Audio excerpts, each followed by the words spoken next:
There's a moment that every powerful man eventually faces, if he lives long enough and falls far enough, the moment when someone looks at him and refuses to be impressed. For Al Capone, that moment came on a Tuesday afternoon in 1936, in the exercise yard of Alcatraz Federal Penitentiary, when a lean, cold-eyed man named Alvin Karpis looked at him across the concrete and said something that no one had said to Al Capone in 20 years. He said no, not the careful, diplomatic no of a lawyer or a politician, not the apologetic no of someone who feared the consequences, the flat, unhesitating no of a man who had looked at Al Capone, taken his full measure, and found nothing that required deference. What happened next changed something in Capone that never quite changed back. To understand the Karpis confrontation, you have to understand what Capone had been trying to do since the day he arrived at Alcatraz in August 1934. He had arrived as the most famous prisoner in American history, and he'd intended to use that fame. Not openly. He wasn't naive enough to think the warden would tolerate obvious power plays, but subtly, carefully, in the way he'd always operated, building relationships, establishing hierarchies, creating the informal structures that every prison community develops outside official channels. It was what he knew how to do. In Chicago, he'd built an empire by understanding human nature, what people wanted, what they feared, how to position himself as a solution to both. He'd always been more strategist than brute. The violence was real, but it served a larger architecture of influence, bribery, relationship, and calculated generosity. Prison was just a smaller version of the same game. Different stakes, same mechanics, same underlying human motivations. The currency inside Alcatraz wasn't money. Exactly. Money was nearly useless on the rock. There was nothing to buy, nowhere to spend it. The real currency was information, favors, access, protection, status. Capone had arrived with enormous status deposits already in the bank. He was Al Capone. The name alone opened psychological doors, established precedents, communicated to other prisoners where he stood in an invisible hierarchy that runs parallel to every official prison system. In the early months, it worked reasonably well. Other prisoners gave him room, the physical space and the social space that people instinctively provide to someone whose name they recognize. Some sought him out, wanting to be associated with the legend. Others stayed clear, not wanting complications. Guards who might have been unnecessarily rough with anonymous inmates were slightly more measured with him.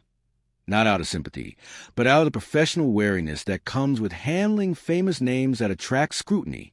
He organized the Rock Islanders. He cultivated relationships. He found a handful of men whose skills or connections or information could be useful, and he made himself useful to them in return. He was doing, with the diminished materials available to him, what he'd always done, building an organization from available human resources, creating mutual dependencies that amounted to loyalty, positioning himself as the center of a web. It was, by prison standards, impressive. Other inmates watched it happen with a mixture of admiration and amusement. Even the guards, who weren't supposed to notice such things, noticed. But there were real limits that Chicago had never imposed. Alcatraz's strict no-communication rules made coordination genuinely difficult. Warden Johnston was vigilant against any attempt to build power structures among inmates. He'd seen it at other facilities, and he wasn't going to let it happen on his rock. And unlike Chicago, where money had solved most practical problems, Alcatraz had stripped away all Capone's external tools. No lawyers to deploy, no politicians to call, no vast financial resources to direct, just a man himself, working with words and presence and the weight of a reputation that meant less every month he was inside. What remained was just Al Capone. And increasingly, as the neurosyphilis began its slow, invisible work on his nervous system, just Al Capone was becoming less than he'd been. Still, in 1935 and into 1936, he was coherent enough to try. There were perhaps 30 men in Alcatraz whose names and reputations carried weight in the outside world, men with histories, with organizations behind them, with the gravity of real criminal careers. Capone had been systematically working his way through them, not demanding, not threatening, just establishing what he believed to be the natural order, that some men led and others followed, and that he, Al Capone, was among those who led. Most of the conversations, had gone reasonably well. Most men, confronted with Capone's expectation of deference, had provided it, not always gladly, but practically. Inside Alcatraz, making enemies was expensive and offered no benefit. Going along with Capone's social architecture cost little and bought peace. And there was, still, a residual power in the name that most men found easier to honor than a challenge. Then Alvin Karpis arrived. Alvin Karpis was 32 years old when they brought him to Alcatraz in 1936, aboard the same kind of prison transport that had delivered Capone 2 years earlier. He was known as Old Creepy, a nickname earned not through dramatic displays of violence, but through something more unsettling. The flat, evaluating quality of his gaze, the sense that he was perpetually calculating, that his face was a closed room that never showed you what was happening inside it. He had grown up poor in Canada and Kansas, had discovered early that legitimate work paid slowly and criminality paid fast, had made his choice and committed to it with the methodical professionalism that would define his career. He wasn't a brawler or a hothead. He was an operator, someone who planned carefully, executed cleanly, and disappeared efficiently. The Barker Karpis gang's operations were notable for their sophistication. Meticulously planned bank robberies, well-organized kidnappings for ransom, a level of operational discipline that most criminal enterprises never achieved. FBI Director J. Edgar Hoover had made Karpis his personal obsession for years, the last of the Great Depression-era fugitives, the man Hoover publicly called Public Enemy Number 1, after Capone had vacated that particular title by going to prison. When Hoover finally arrested Karpis personally in New Orleans in May 1936, it was theater designed for newspapers. The director of the FBI making the collar himself, demonstrating that no one escaped the Bureau's reach. The headlines cooperated. Karpis arrived at Alcatraz famous. But fame, as far as Karpis was concerned, was other people's currency. He'd spent years as a fugitive learning to see clearly without the distortions that status and reputation introduced. You couldn't afford to be impressed by someone's legend when your survival depended on accurate assessment of who they actually were. He'd looked at lawmen and crime bosses and ordinary people with equal dispassion and made accurate calls about all of them. He arrived at Alcatraz and spent his first weeks doing what he always did in a new environment, watching. He mapped the social architecture. He observed the power relationships. He noted who deferred to whom and why, and he applied his usual rigorous skepticism to the reasons. What he saw when he observed Capone was not what Capone intended a project. He saw a man working harder than secure power ever required. He saw the compensatory energy of someone maintaining a position rather than simply inhabiting it, the slightly too deliberate confidence, the carefully managed approachability that never quite relaxed into genuine ease of a man who'd forgotten he was performing. He saw the small neurological signs that others in the prison had noticed and mostly chosen not to acknowledge. The repetitions, the timing that was fractionally off, the occasional flatness that descended and then lifted like weather. Most importantly, he saw the fundamental vulnerability underneath all of it, that Capone needed this architecture of deference. Needed it not for anything it provided practically, but for what it told him about himself. The performance of being Al Capone had become the substitute for actually being Al Capone, and Karpis, with the diagnostic precision of a man who'd built his career on accurate human assessment, could see exactly where the performance ended and the hollow space began. He had no interest in filling that space with his own compliance. The conversation happened in the exercise yard during a Tuesday afternoon recreation period. Capone had been circling Karpis for several days, the careful approach of a man who understood that direct confrontation invited resistance, who preferred to let his gravity pull people toward him rather than pushing them. He chose a moment when Karpis was standing alone near the edge of the yard, and he walked over with the ease of a man who expected his company to be welcome. "Karpis," he said by way of greeting, "heard a lot about you." Karpis looked at him, the flat, evaluating gaze that had earned him his nickname. "Capone," he said, neutral, neither warm nor hostile. They talked for a few minutes about nothing consequential, the food, the yard, the general miseries of Alcatraz. Capone was charming when he chose to be, and he chose to be now, deploying the warmth and attention that had made him magnetic in Chicago. He asked about Karpis's background. He expressed admiration for the Barker Karpis gang's operational sophistication. He positioned himself as a peer, someone who understood what Karpis had built and respected it. And then, in the way Capone always eventually got to point, he made his proposition. Not directly, never directly, but clear enough. There was an informal system here. He explained men of their caliber needed to work together. There were ways of making things easier, more comfortable, for people who understood how things worked. He, Capone, had arrangements with certain guards, certain inmates. Karpis could benefit from those arrangements if he wanted to participate in the structure. In other words, align yourself with me. Take your place in my organization. You'll be looked after. Karpis listened to the entire pitch without expression. Then he said, "No." Capone's rhythm broke. He'd been mid-thought, mid-sentence almost, and the flat monosyllable landed like a stone dropped into still water. "No," he repeated. "No," Karpis confirmed. His voice carried no apology, no softening, just a word. "I don't work for anyone inside. That's not how I operate. I'm not talking about working for me."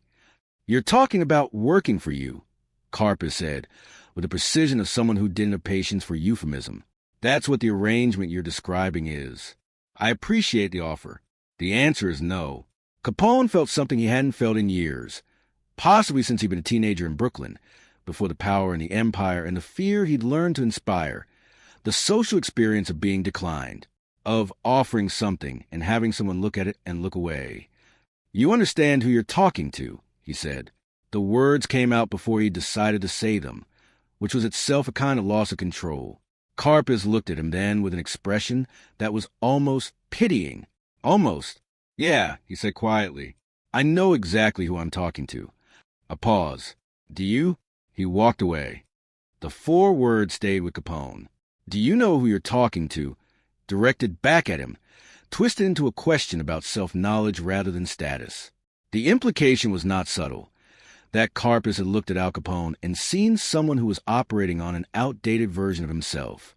Someone who still believed the name and the legend were sufficient currency in a place where neither was worth much. He talked to Frank Nitti about it. Not directly, because Nitti wasn't at Alcatraz, but in one of the carefully monitored letters that constituted his primary connection to the outside world. The letter was oblique, coded in the way prison correspondence had to be, but the hurt beneath it was visible to anyone who knew Capone.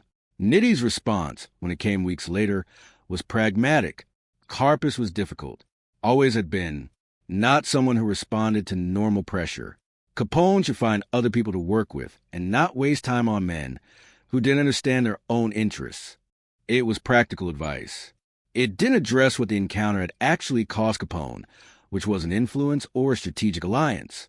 It was something more internal, a piece of the self-image that had sustained him through 2 years of Alcatraz, the sense that even here, even reduced a prisoner 85, he was still a Capone in some meaningful way, still someone that men like Karpis would recognize and defer to. After the yard conversation, that piece was gone. Guards who monitored both men noticed a change in Capone's behavior in the months following the Karpis encounter. He became less active in the social landscape of the prison, less likely to seek out conversations, less invested in maintaining relationships he'd been cultivating. The energy he'd been putting into constructing a miniature Chicago on the Rock began to dissipate. Guard Robert Baker, whose journal had documented the Rock Islanders, noted in an entry from late 1936, "Capone seems to be withdrawing. Less yard time, less conversation. Whatever he was trying to build here, he seems to have stopped building it. Not sure what happened. What had happened was that the performance had become too expensive. Maintaining the illusion of being Al Capone, the powerful, the feared, the man to whom other men deferred, required energy that was increasingly being diverted by the disease.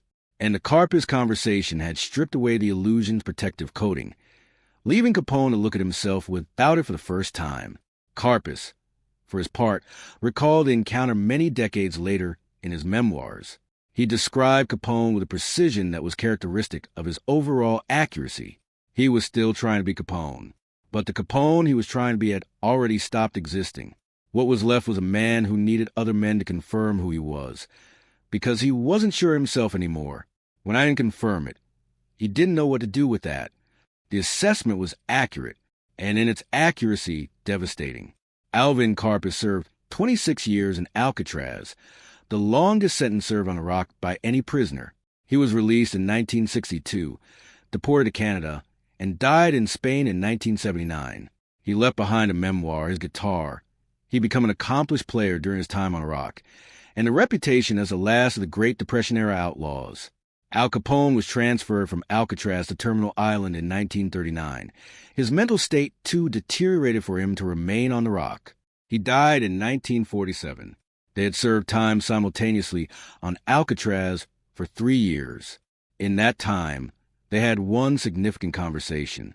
One conversation where Karpis said no, and Capone heard it the way a man hears the thing he's been avoiding. Years later, a journalist asked Karpis if he regretted the encounter, if he thought he'd been unnecessarily hard on a man who was already struggling.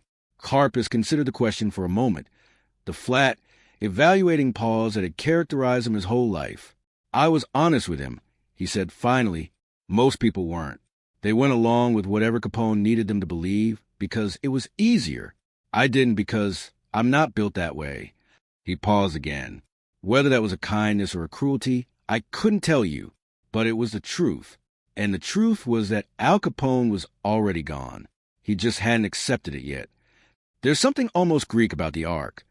The powerful man who walks into a new arena assumes his fame precedes him into the room and discovers that some rooms don't care, that some people have their own accounting systems, their own calibrations of worth, and that his name in those systems registered differently than he expected.